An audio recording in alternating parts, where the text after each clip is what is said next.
Армысың қазақ елі? Тоқаев пен Аблязовқа арналған өткен ролигімде көрермендер талай сұхбаттасып, әртүрлі комментарий жазған. Және мен күткендей, Мұхтар ағамыздың жақтастары маған жабылып, менің айтқан сөзімді талқыламай, Аблязовтың өзі келтірген тезистеріне еш назар аудармай, сен нұрботсың деді. Сол себептен мына бейне шығарылымның басында осы тақырыпқа арнайы талдау жасап, өз пікірімді айта кетейін ағайын. Өзім Қазақ информ арнасын ашқаныма осы мамыр айында 1 жыл болды.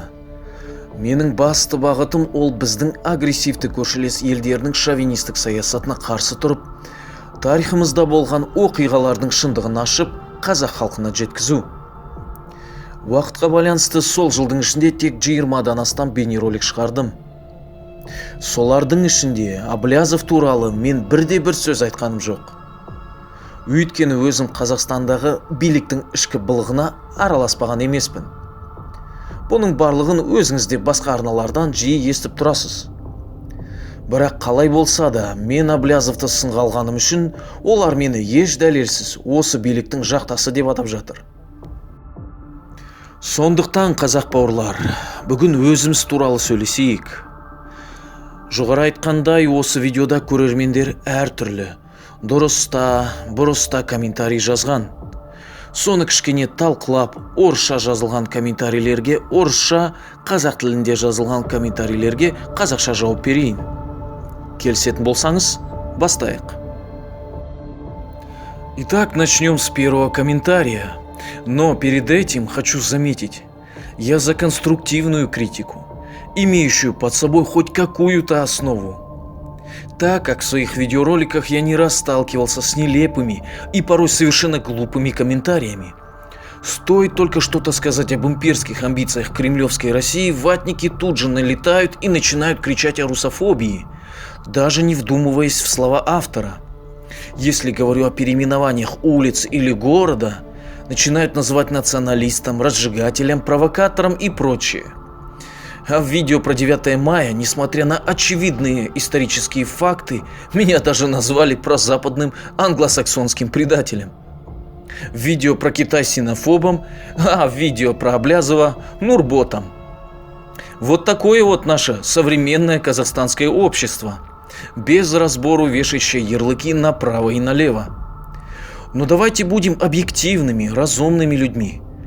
Нужно уметь отличать слепую пропаганду от здравой и обоснованной критики. Теперь уже давайте зачитаем первый комментарий. Ваш канал поначалу хорошо шел, но я поняла, что этот канал имеет свои цели. Это очернение Аблязова. Хотя единственная оппозиция, которая на сегодняшний день есть, это он. Ну, во-первых, как я уже упоминал выше, из всех моих роликов я ни разу не говорил об Аблязове. Вообще ни разу. И уж тем более не очернял его. В этот раз я лишь высказал свое мнение по поводу его идеи о том, что в Казахстане правителем может стать человек любой национальности, только и всего. Вы спросите у любого русского, захочет ли он, чтобы его страной правил, к примеру, Рамзан Кадыров или Алишер Усманов. Как вы думаете, что он скажет? Ведь Россия тоже многонациональная страна.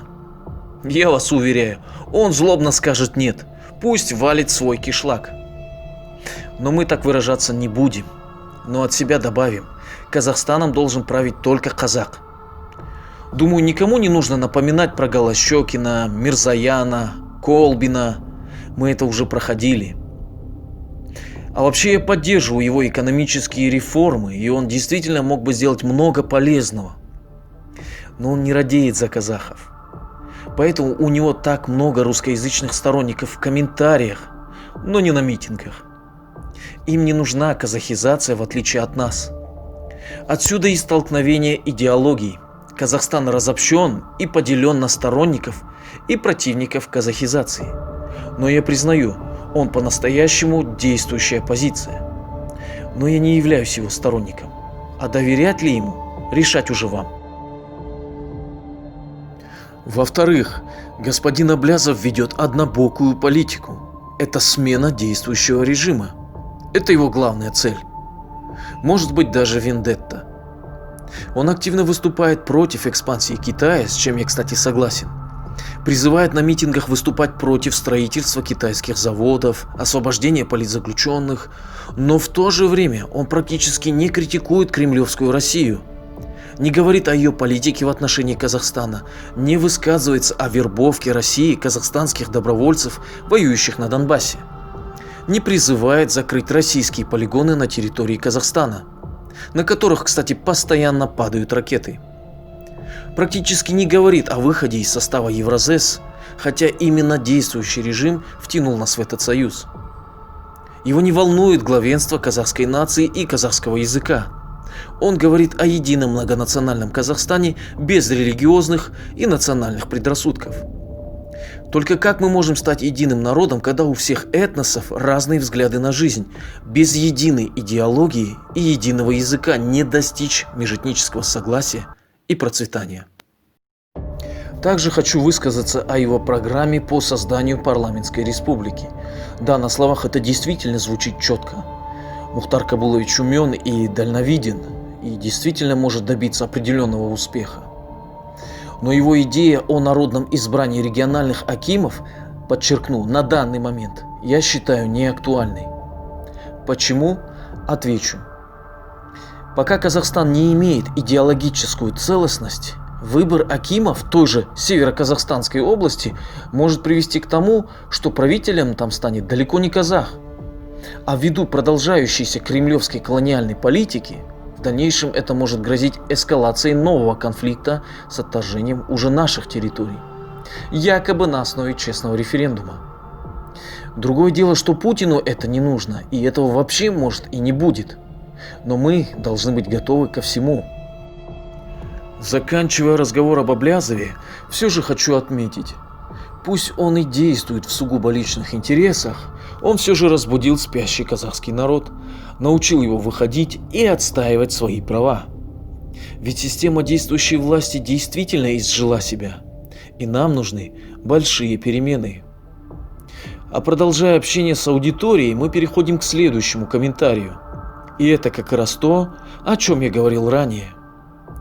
Для ватников любые мои слова, даже подкрепленные фактами, это русофобия и антисоветчина. Этот человек призывает пролетарии всех стран соединяться, а казахов и русских объединяться, бороться против ксенофобии и шовинизма. Воистину, слова человека советской эпохи. Однако я не думаю, что он сумеет указать, в чем конкретно выражается русофобия на моем канале. А если сможет, то милости просим. А его призывы объединения казахов и русских сдует ветром, как только казахи заговорят о переименовании улиц и городов, усилении роли казахского языка, поднятии вопросов по Голодомору и Семипалатинскому полигону, закрытие российских военных баз, выход из ЕАЭС или просто сближение с Западом. Тут его призывы сменятся на ту же самую песенку про русофобию и антисоветчину. Ну а мы, в свою очередь, будем только рады, если все народы Казахстана сплотятся вокруг общей национальной идеи. Ведь язык формирует сознание человека, закладывает его ментальность. И опять же, для сравнения возьмем несколько примеров. Допустим, поехав в США, Францию или Турцию, вы попадаете в многонациональные страны с мультикультурным составом. Однако язык везде один.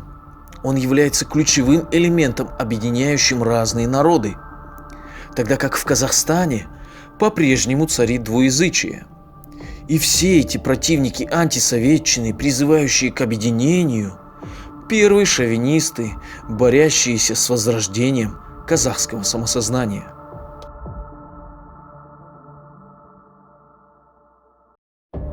Ал тіл мәселесі бойынша әңгімемізді жалғастыра отырып, келесі комментарийге көшейік. Мен өз бейнероликтерімді орыс тілінде шығаратыныма бірнеше себеп бар. Алдымен, шын айтқанда, өзім солтүстік қалалық қазағы болғаннан кейін орыс арасында өскенмін.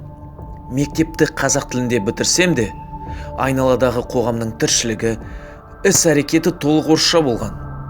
Мысалға, дүкеннің ішіне кіргеннің өзінде де барлығы орысша. Содан амалсыздан орысша сөйледік. Қазақ тілі деңгейі тек ауылды жақта мықты болатын.